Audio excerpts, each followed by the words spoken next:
Este é o Mar do Sul da China, onde existe uma tremenda tensão geopolítica neste momento. E a razão para tal é que a China está a tentar assumir o controle de toda esta área. O Mar do Sul da China é uma área de 3,5 milhões de quilômetros quadrados, que se estende desde Singapura até ao Estreito de Taiwan. E é por isso que países como a Malásia, Vietnã, Filipinas, Brunei, Taiwan, Coreia do Sul e Japão estão muito chateados com esta reivindicação da China. 80% do comércio marítimo de todo o Oceano Pacífico passa por este Mar do Sul da China, e a China está a construir agressivamente as suas bases militares em toda esta área. Mas por outro lado, a América também espalhou uma rede das suas bases militares em torno da China em resposta a isto, após o que a tensão geopolítica em toda esta área se tornou muito intensa e muitos analistas afirmam que o Mar do Sul da China é a área onde a Terceira Guerra Mundial pode começar. A verdade é que no vídeo de hoje vamos perceber por que é que o Mar do Sul da China é tão importante para o mundo. Da mesma forma, tentaremos também perceber, na perspectiva da China, por que é que quer controlar toda esta área. E no final, veremos qual poderá ser o resultado de tudo isto. Vamos então para o mar mais disputado do mundo, chamado Mar da China Meridional. 30% do comércio marítimo mundial ocorre através do Mar do Sul da China. Todos os anos, 11 mil milhões de barris de petróleo e 190 bilhões de pés cúbicos de gás natural passam por este mar para chegar aos países do Sudeste Asiático.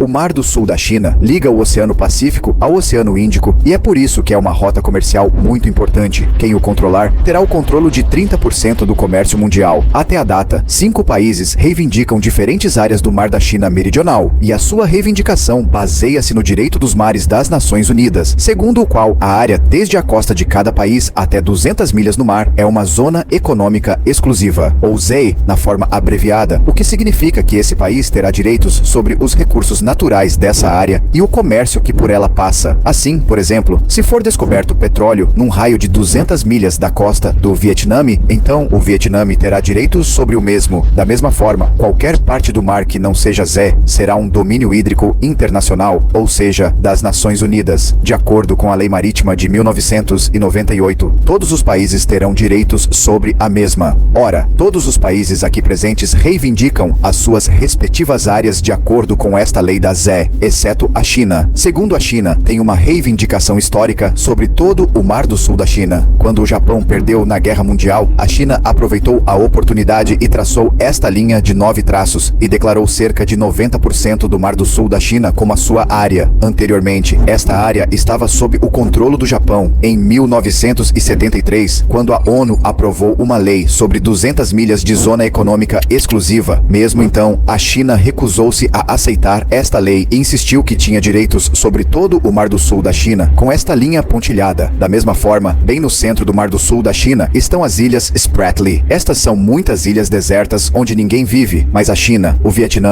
as Filipinas e a Malásia reivindicam-nas. Todos estes países querem reivindicar estas ilhas, porque quem reivindicar estas ilhas, a sua zona econômica exclusiva aumentará automaticamente. E é por isso que a China quer reivindicar estas ilhas. Está a construir bases militares nas ilhas, e é aí que entra a América. Ora, a América não tem qualquer reivindicação nem qualquer interesse no Mar do Sul da China, mas como é uma superpotência mundial e a China é uma grande ameaça para ela, quer travar a sua crescente presença militar, e é por isso que está a construir um cinturão das suas forças armadas. Este cinturão começa na cidade japonesa de Okinawa, onde a América possui 32 instalações militares. Assim, a América tem bases nas próprias ilhas Miyako e Unaguni do Japão. Portanto, existem cerca de 30 mil soldados americanos no total no Japão. O ponto seguinte é Taiwan, onde os ilhéus têm cerca de 200 soldados. Há cerca de 66 anos, em 1958, havia 20 mil soldados americanos em Taiwan e a América tinha até instalado armas nucleares aqui. Mas depois, em 1970, a América retirou as suas armas nucleares daqui e chamou de volta os soldados, porque a distância entre a China e Taiwan é de apenas 100 milhas. E a China estava muito perturbada com a presença americana americana tão próxima e o assunto caminhava para um confronto direto. Depois de Taiwan, o ponto seguinte são as Filipinas, que tem uma base aérea americana na ilha de Palawan, onde estão 2.000 soldados americanos. Da mesma forma, existe a base aérea de Clark, na ilha de Luzon, nas Filipinas, onde existem cerca de 1.000 soldados norte-americanos. Da mesma forma, aqui em Sulu, cerca de 500 soldados americanos e sistemas antiaéreos americanos foram mobilizados para interceptar navios chineses e, finalmente, aqui no Vietnã,